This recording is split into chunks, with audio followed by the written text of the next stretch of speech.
Isn't it obvious? Starting today, we're going to live here. Families are supposed to help each other, right?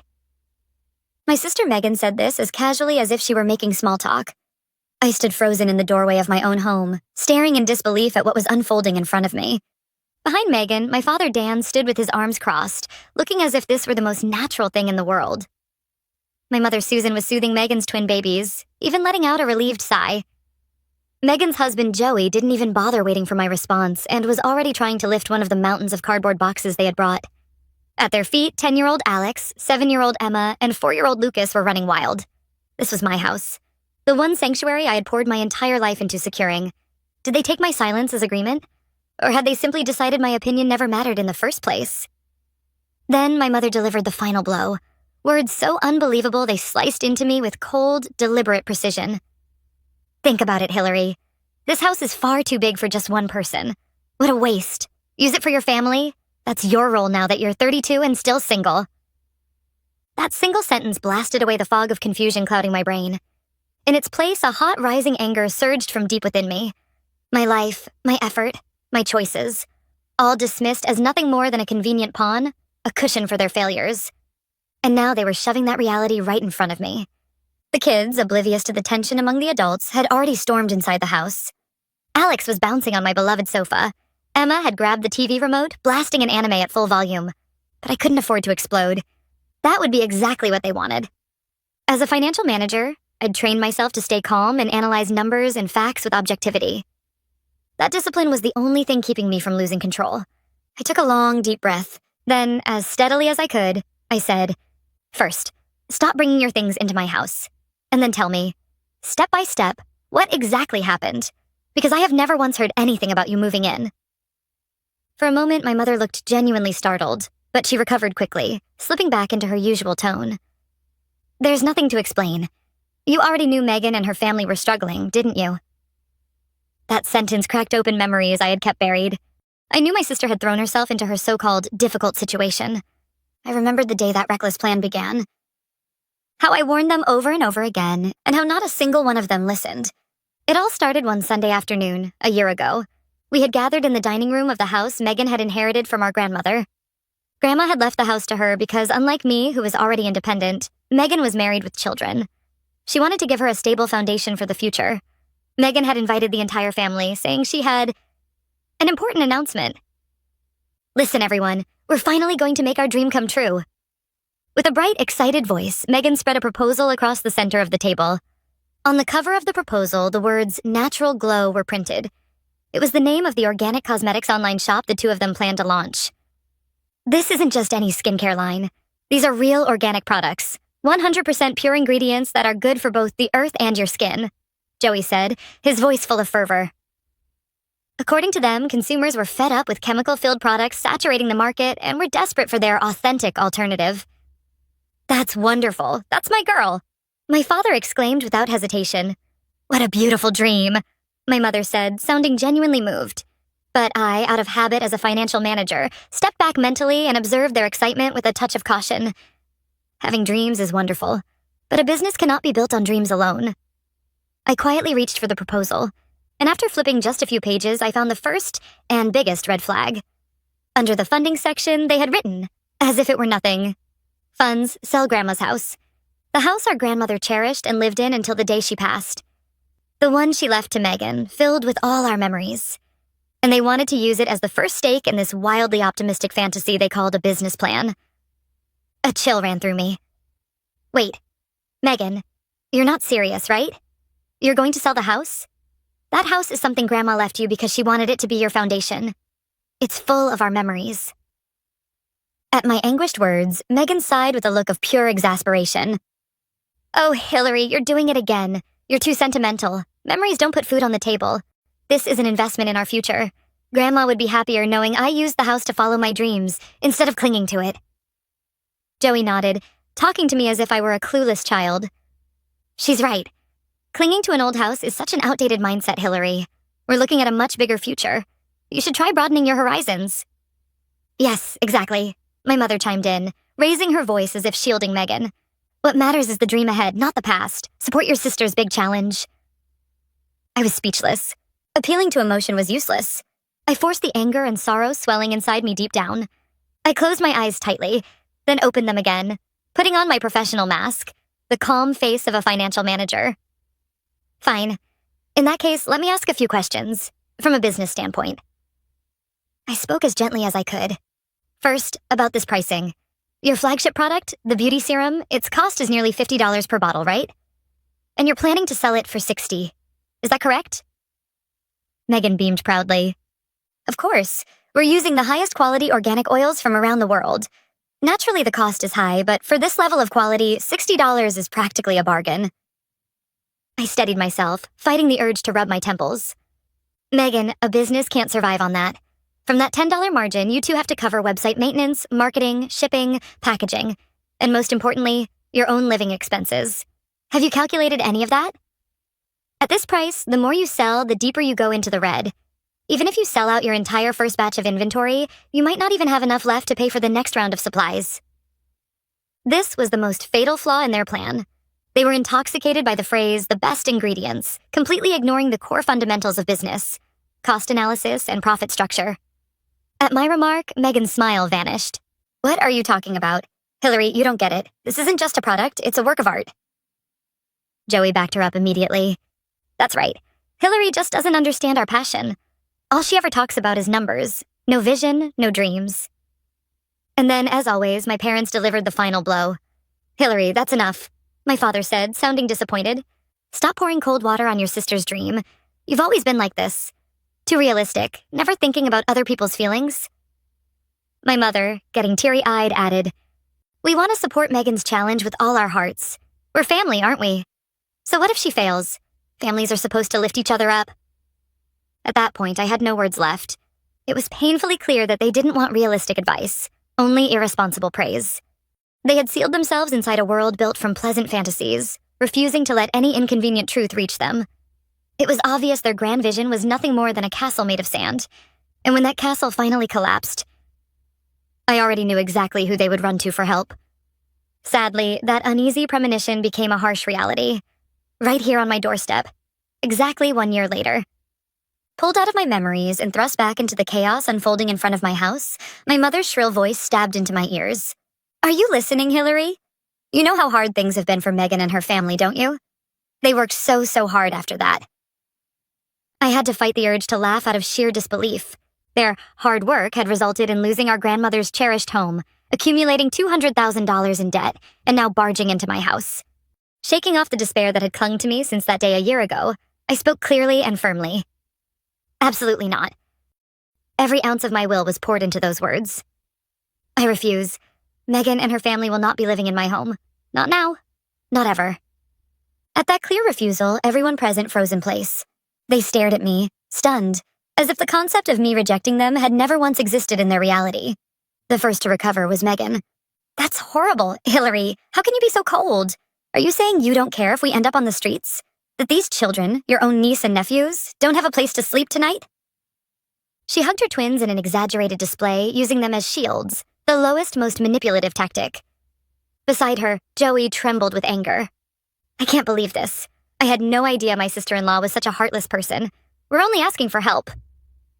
My mother shrieked, Abandoning your own family is unforgivable. Take that back right now. My father added heavily, Your success is thanks to the support of this family. Is this how you repay us? I'm disappointed in you, Hillary. The words came like knives, cold-hearted, ungrateful, selfish, thrown one after another. I stood silently, letting their verbal assault wash over me. It wasn't anger that filled me anymore. It was a deep, bottomless sorrow. They would never, not even now, admit their mistakes. I inhaled slowly, deeply. I understand how you feel, but my answer is the same. This is my house, not a shelter for you to run to. Pack your things and leave. Before they could respond, I guided the children out into the yard to play, getting them safely outside. Then I turned back toward the adults, reached for the front door, and pushed my father's resisting hand away as I slammed it shut with all my strength. A metallic clank echoed as I locked it. From the other side, I heard shouting, crying, pounding, but I pressed my hands over my ears and collapsed onto the living room sofa. That night, I called a locksmith and had every lock in the house changed first thing the next morning.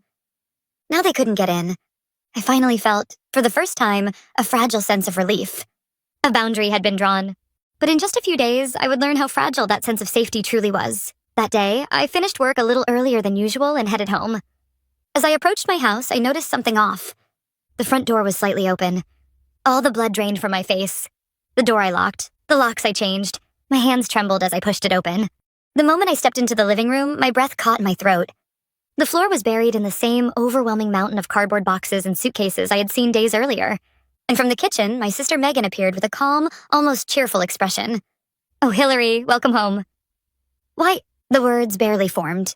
"How did you get in?" With zero shame, Megan answered, "I asked Mom to call an old friend of Dad's. He's a locksmith. She told him her daughter was locked out and crying because she lost her keys, so he opened the door right away. And he made us new spare keys, too." Such a lifesaver. This wasn't a family dispute anymore. It was a clear criminal act. From upstairs, I heard the children laughing and shouting. Drawn by dread, I walked up the stairs and opened the door to my study. It was no longer my study. The walls were smeared with messy swaths of pink and blue paint, and cute animal stickers were plastered everywhere. The expensive reference books and files I had carefully collected for work were stacked haphazardly on the floor, buried under piles of children's toys. And at the center of the room stood a bunk bed and a tiny crib, placed there as if they had every right in the world. My sanctuary had been transformed, without my permission, into a perfect children's bedroom. "What have you done?" As I returned to the living room in shock, Megan's voice came from behind me. "I'm sorry, Hillary, but the kids needed their own room, you know? It's not like you used that room for anything other than work." Rage washed over me, darkening my vision for a moment. I spun around and shouted, "Get out, all of you! Get out of my house, now!" Just then, Joey came in from the front door, stepping directly between me and the exit. "That's not happening. We don't have anywhere else to go." And right on cue, Megan burst into tears again. "Please, Hillary, don't do this. You can't throw us out. Do you really want these children out on the streets?" Her sobs echoed through the open doorway, spilling out into the neighborhood. I caught the silhouettes of neighbors peeking through their windows, watching. Megan immediately seized the opportunity. "Everyone, please listen. My own sister is trying to throw my small children out of the house." Then she began calling our mother over and over, crying dramatically into the phone. "Hillary kicked us out. She threw out our whole family. The kids will have nowhere to go tonight." Once my mother heard Megan's version of events, she spread it even further. Within hours, my phone began lighting up relentlessly with messages and calls from aunts and cousins. "How could you do something so cruel? Your poor mother is devastated. She might collapse from the stress." They swallowed Megan and my mother's one-sided story whole, eagerly casting me as the cold-hearted villain. No one wanted the truth. No one listened, even when I explained calmly and logically. Against the emotional narrative of the poor, suffering little sister, logic stood no chance. Anyone else might have broken at this point, but instead I came to a decision. If I acted on emotion, I would lose. If I played the hysterical older sister, I would be giving them exactly what they wanted, so I had to do the opposite. The next morning, I deliberately put on an exhausted, defeated expression. In a trembling voice, I spoke to Megan and Joey. "All right, I understand. I was wrong." For a moment, the living room fell silent. They seemed unsure how to interpret my words. "You're right. Families should help each other. If it's only temporary, you can stay here. I'm sorry." At my declaration of surrender, their faces lit up instantly. They truly believed it. They believed I had finally broken, that their pressure had won. "Really? Hillary, thank you." Megan ran up to hug me. I allowed it, keeping my expression hollow and lifeless. They didn't realize what was actually happening. This wasn't surrender. It was a silent declaration of war. I pretended to allow them to live with me, while quietly advancing my plan behind the scenes. My plan was simple. I would get rid of the battlefield altogether by selling the house. After all, I hadn't purchased this house solely as a place to live. I had also bought it as a long-term real estate investment. And fortunately, development in the area over the past few years had driven property values far above what I paid for it. This house was no longer a place of peace. So if it had become nothing more than an asset, then now, at its peak value, was the perfect time to sell. Rather than fighting on the battlefield, I would simply obliterate the battlefield itself. That was the ultimate solution I reached. From that day on, I began living a double life. Inside the house, I played the part of the understanding older sister. When they broke house rules or used my belongings without permission, I simply forced a weak smile and said, "It's fine. Don't worry."